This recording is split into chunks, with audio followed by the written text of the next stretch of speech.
Fortnite has had tons of extremely young pro players. I trust Hamlin's, dude. Get off me, dude. I'm the king of snipers, man. Let him.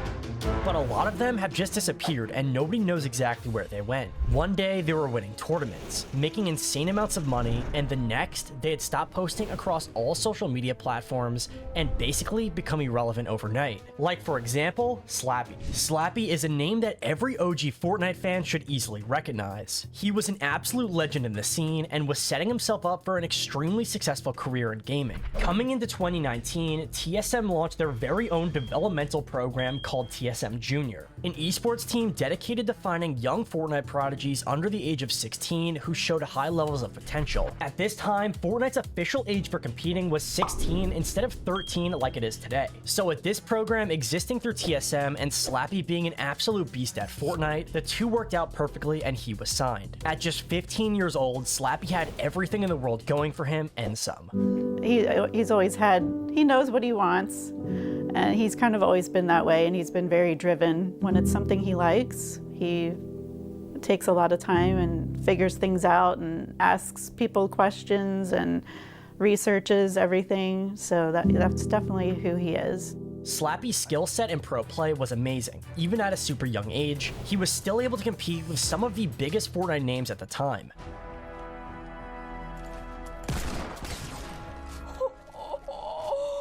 Oh, look at the top of his head. Along with it being a great opportunity for him, when Slappie joined TSM Junior, his content and fanbase absolutely exploded. Within just a few months, his YouTube subscriber count shot up over 100,000 like it was nothing. He was just posting simple gameplay videos at the time, but since he was so skilled at the game, the videos did pretty well. He even posted a room tour video on his channel around this time, and it managed to get over 500,000 views, which is honestly pretty wild. A few months before this, Slappie didn't even post content and wasn't known online. And now, a simple vlog of his room could literally get 500,000 views. His rise was legendary to say the least, but it wouldn't stay like this forever. On Twitch, Slappie's stream at the time also reached a level that most young players could only dream of. He gained 100,000 followers in just 2 months and reached an average of over 1,500 viewers by March of 2019. Not to mention all of the rage compilations and highlight moments from Slappie's stream uploaded by other channels, getting millions of views and making him a familiar face in the Fortnite scene. People were loving him. He was extremely skilled and all was looking good. I should.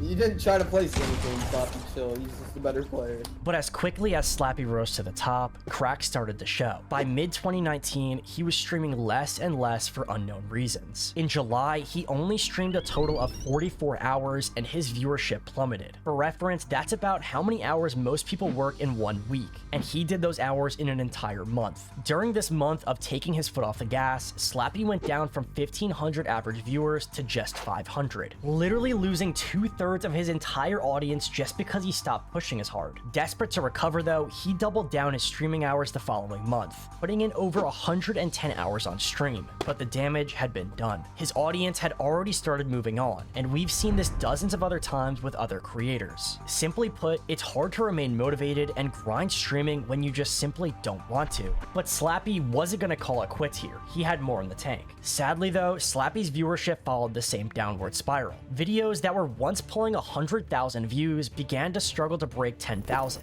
and some to this day are still only around 7,000 views. Fortnite was evolving, YouTube was changing, and Slappie couldn't keep up the momentum that once catapulted his career in the first place. It simply just wasn't possible for him to keep running on this treadmill. He almost had to accept that this was the beginning of the end. Fast forward to April of 2020 though, Slappie made one final push in the Fortnite competitive scene, teaming up with Dictating and Wrigley in an attempt to reignite his career. At this point, and even to this day, Dictating and Wrigley were not the most household names by any means, but they were extremely talented competitive players who proved themselves time and time again. This was the last straw for Slappie. Maybe, just maybe, he could establish himself once again. Nice. Good. Yo, let's go. That was But nice. sadly, the competitive success never really came. They failed to place in any impressive way, and with the pressure mounting, Slappie's passion for the game basically just fizzled out, and he was tired of it all. By August 2020, Slappie stepped away from Fortnite altogether, saying on Twitter, "Usually when I'm not motivated to play Fortnite, a new season makes me want to play more, but I don't know, I just don't feel that way with this season." He officially parted ways with TSM in November of that year as well, leaving behind what once was a promising future in both content creation and esports, because simply put, it just wasn't working out. Now, one thing that might surprise you though is the fact that he was considered a pro player, yet in retrospect barely had any earnings. His total competitive earnings across the entire time he was competing was just $2,500, which, don't get me wrong, $2,500 for playing Fortnite isn't awful by any means, but it is a shocking number for someone who seemed to have all the potential to become one of the best competitive players of all time. He was being compared to the best of the best in the game, yet he never seemed to reach that level that they did. So what exactly is Slappie doing now? Well, he's kept his personal life pretty hidden and private, but it's clear that he's actually all in on filmmaking. He had a YouTube channel where he posted his films to, but it seems like everything has since been deleted. He found a big passion and drive for creating still, but just not creating content on Fortnite. Nobody knows exactly where he is or what he plans to do in the future. But one thing is for sure, Fortnite set him up to be successful in anything that he wants to pursue next. Similarly to Wintrrz, who a lot of you, if you're newer to the game, might never have even heard of. Sadly for Wintrrz, his downfall and disappearance was more about drama than simply falling out of love with Fortnite. Wintrrz was just 14 when he started to gain some recognition for his Fortnite content. His breakthrough moment was when he eliminated two of the biggest streamers in the game, being Myth and Nick30. Wow, dude, you little ninja! I didn't know it was Nick A30, but the minute my chat told me it was him, and I killed him, and then I had a bunch of people bombarding my chat, already having 60 to 90, they could only go up from there. From that, I averaged anywhere from 150 to 200. This was a big deal for Wintrrz's competitive reputation as it skyrocketed his Twitch following, helping him go from just 20 average viewers at the time to averaging over 150 viewers every single stream. Eventually, he reached 500 average viewers by the time he joined TSM's junior team along with Slappie, who we just talked about. Coming into this new year, Wintrrz's YouTube channel was absolutely blowing up, pulling in around 350,000 views per month, which was not bad at all for a young pro Fortnite player, and everything seemed to be going his way. But as a lot of these stories seem to go, finally, just as his career was picking up some traction, Wintrrz found himself at the center of a pretty big controversy in the Fortnite scene. And in the Fortnite community specifically, drama can either make or break your entire future in the game. Unfortunately for Wintrrz, it was the latter, and he was completely crushed under the pressure of this drama. It all started with a couple of viral YouTube videos that were accusing Wintrrz of being extremely toxic and overall just not a very good person. One particularly damaging video claimed that Wintrrz had bullied Ewok, who, if you don't know, was a deaf Fortnite player who was extremely popular at the time. When I kill Ewok here, Ewok has no clue I'm about to kill her because she just doesn't know because I'm a better player. But does she know when I'm about to absolutely dominate her? Does she know that her items don't drop? Good. The accusation led to tons of backlash to Wintrrz, as you might expect, and Wintrrz's subscriber count took a massive hit. He lost nearly 4,000 subscribers in the days following the video's release. And while he tried to push through all the hate, it was clear that things had changed and his dynamic with his audience just wasn't quite right. Not to say that he couldn't have made a revival of his career after this drama, but it was clear that wasn't going to happen. The damage was done, and the Fortnite community had already turned on him, and even his most loyal fans stopped watching his streams, and he was basically just left where he started a few months prior. Wintrrz was also facing some major issues outside of his online life, which just happened to add to the situation. It started to affect his motivation and performance, as I'm sure you would expect. He also started attending public high school, which was a pretty unusual decision at the time. Myself included, many pros at the time took to homeschooling to focus on gaming or just simply did online school, but Wintrrz chose to focus on his education education and really prioritized his social life over gaming. This naturally meant less time for streaming, less time for competitive practice, and a further drop in his already declining viewership. By 2020, his Twitch channel was nearly dead, and he wasn't making any placements in competitive. If you thought Slappie's earnings were low though, Wintrrz only actually ever made $200 from Fortnite tournaments directly. In October 2020, Wintrrz followed in the footsteps of Slappie and officially left TSM and made the switch over to variety streaming. He started playing Valorant, but his viewership hovered around 75 average viewers, nothing close to what he had at his peak when he was dominating Fortnite. And then, just like that, we all thought Wintrrz disappeared, but it turns out he actually still streams on occasion to this day. He's in a completely different place in life, but still finds time every now and then to turn on his stream and play some Valorant.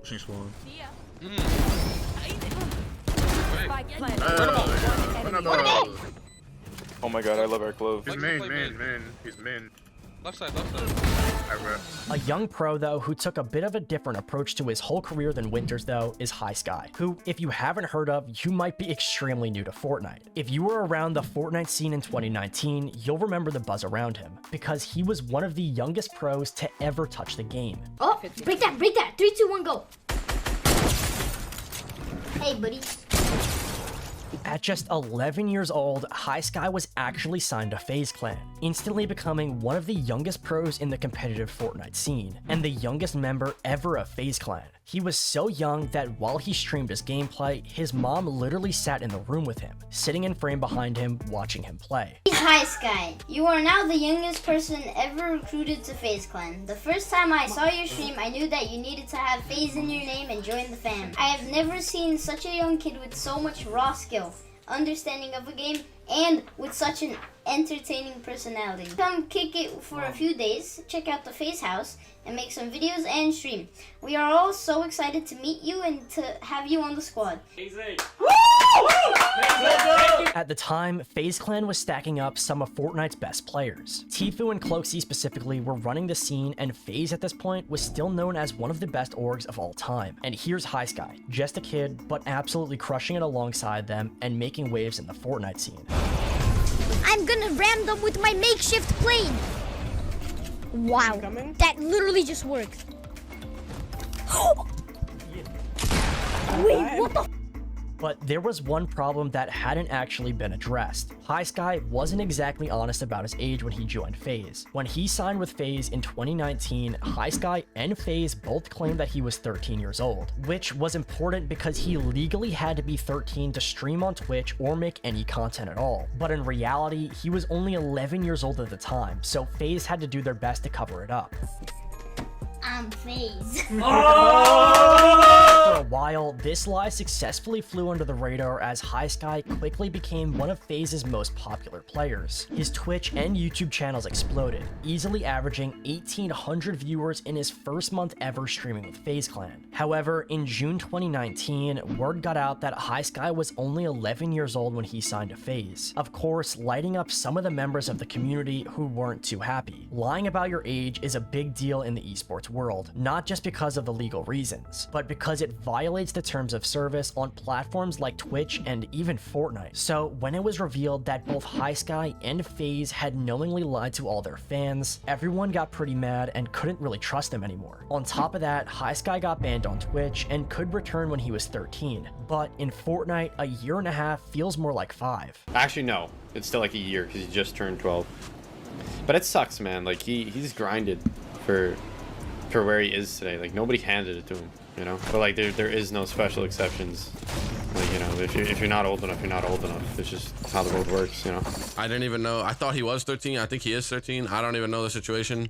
Either way, even if he's not, that whole situation is dumb. I don't think he should have got banned because he has a whole career ahead of him and he has a very big following.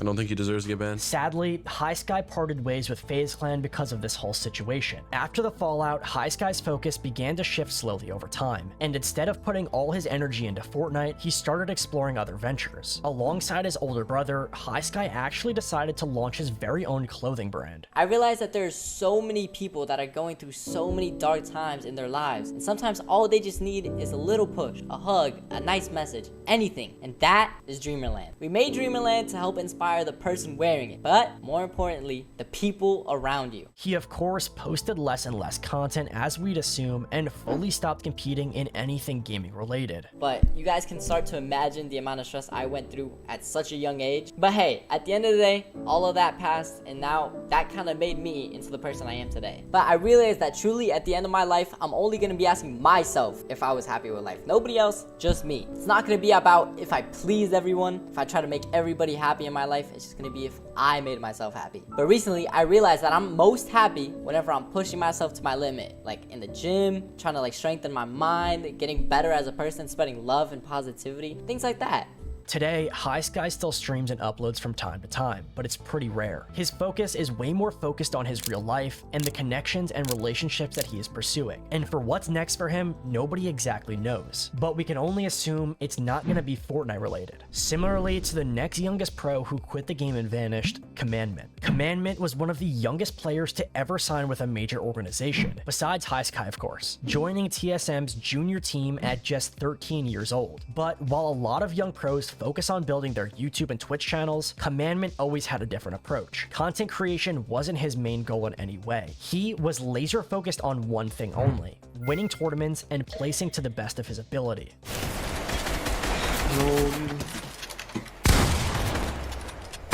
Holy Dude, I'll scan it for you. Dude, how did I not die to fall then? Right from the start, Commandment's skill set him apart. He wasn't the flashiest player or the most entertaining, but what made him stand out was his insane level of consistency. Commandment's first big moment came when he qualified for the Fortnite World Cup solos in 2019. At just 14 years old, he placed 20th, taking home an incredible $112,000. Seriously, any money from Fortnite is impressive, but $100,000 from one tournament at 14 years old is honestly just wild. But truthfully, for Commandment, this was just the beginning. From there, his career took off like never before. While some young pros burnt out or switched games, Commandment kept grinding Fortnite as long as he possibly could. He built a reputation for always placing high in FNCS and consistently placing top 10 in cash cups. I'm not cracked him! Low! I'm healing. I'm dead. I choked. Nice! Let's go. The thing that truly made Commandment different from the other pros was his consistency. He wasn't the kind of player to pop off in one tournament and disappear in the next. He was always there, grinding and staying focused on becoming the best Fortnite player. One of his best seasons ever came when he teamed up with Scented and Edgy. Together, they formed one of the strongest trios in Fortnite's entire history. Their chemistry was insane, and Commandment's smart, level-headed IGL plays made him the backbone of the team. In 2021, they placed second 4 times back-to-back in FNCS Grand Finals, always being so close to becoming the champions, but just falling short. It was clear though that they were all legendary players and this trio was elite. Which, bringing up Scented and Edgy reminds me, let me know what other videos you want to see next from me on the channel. And don't worry, I'm working on a full story of Sceptic video so I could explain what happened and where I, myself, disappeared to. Commandment at this time was able to adapt to the constant updates. In Fortnite, from new metas to map updates and all the guns that were being added, his ability to evolve with the game kept him at the top, year after year, unlike most of these young pro players. His consistency eventually paid off, and while he had been close many times before, like we mentioned, it wasn't until later in his career that Commandment finally claimed his FNCS championship. Oh, no way. Commandment and Avery win by a singular point. I gotta stop this.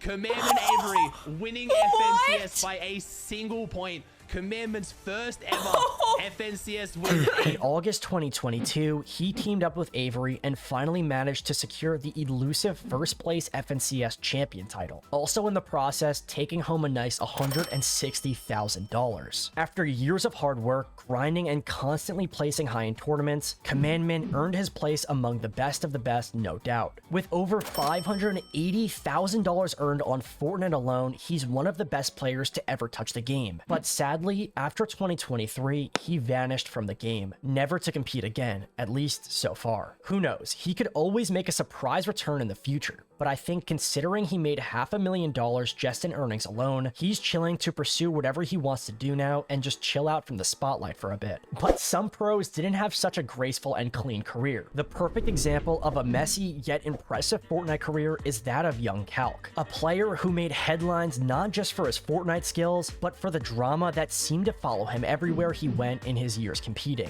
Calc burst onto the scene at just 14 years old, quickly making a name for himself by consistently placing high in cash cups and other tournaments that Fortnite was hosting. But his real big break came in 2019, when he qualified for the Fortnite World Cup with his duo Macwood. I think I just won like 75,000. No, I think did it. I think we won 75,000 minimum. Right now. We might win more.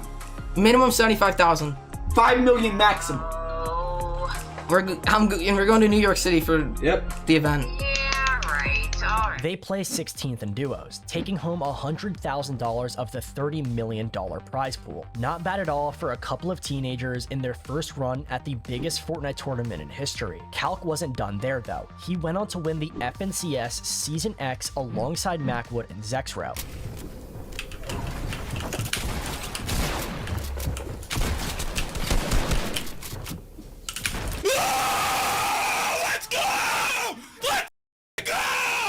They were crushing it as a trio, but Calc's time spent arguing and starting drama was also one of his main focuses, it seemed like. And let's just say, Calc was not afraid of getting people mad at him. Whether it was beefing with other players, posting controversial tweets, or getting banned from Fortnite tournaments for his behavior, Calc always seemed to find himself at the center of Fortnite drama while he was in the scene. One of the most infamous moments in Calc's career came when he was accused of mocking Ewok, the same deaf Fortnite player that Wintrrz got in trouble with earlier on. The backlash was extremely noticeable, especially on Twitter, and although Calc denied the accusations, the community response was super negative. Calc's social media presence became a battleground and everything he posted just made it worse. He was also banned from several Fortnite tournaments due to his inappropriate behavior, and his Twitter was a constant source of controversy and drama. One of the most shocking moments for his fans was when Calc posted a questionable tweet following the death of Chadwick Boseman, who, if you don't know, is the actor who played Black Panther. The tweet got so many people angry with him, and while Calc later apologized, the damage was already done, and his reputation in the scene had taken a serious hit. We make mistakes, you know, we say stupid stuff, yourself included sometimes, but you know, people also forget you are super freaking young. Well, what was it also like to be blocked by Courage? Dude, I'm blocked by Ninja, but dude, okay. Oh, and Courage? Ninja? I'm blocked by so many people. Cloaksy too. I don't know why I'm blocked by Cloaksy. That's fair. With all the drama, Calc made the decision to switch from Fortnite to Valorant. Many Fortnite pros were trying their hand at Valorant like Benji Fishy, hoping to find success in a new game since Fortnite was getting stale. But for Calc, the transition didn't go exactly as planned. Calc gave it a solid shot, but he struggled to replicate his Fortnite success in any noticeable way. His stream saw a massive decline in viewership, and his competitive results in Valorant were far from what he achieved in Fortnite. Over time, Calc's presence in the gaming world began to fade. His controversial reputation had overshadowed any of his past achievements, and his Valorant career never took off the way he might have hoped. As for today, Calc is still around and sometimes posts videos, but all the comments are just talking about how crazy his downfall was and that they remember watching him win FNCS way back in the golden days of Fortnite. With that being said, if you did enjoy this video, then please drop a sub to the channel. I'm going to be posting many more documentary videos like this in the future, so if there's anything you want to see, let me know down below. Peace.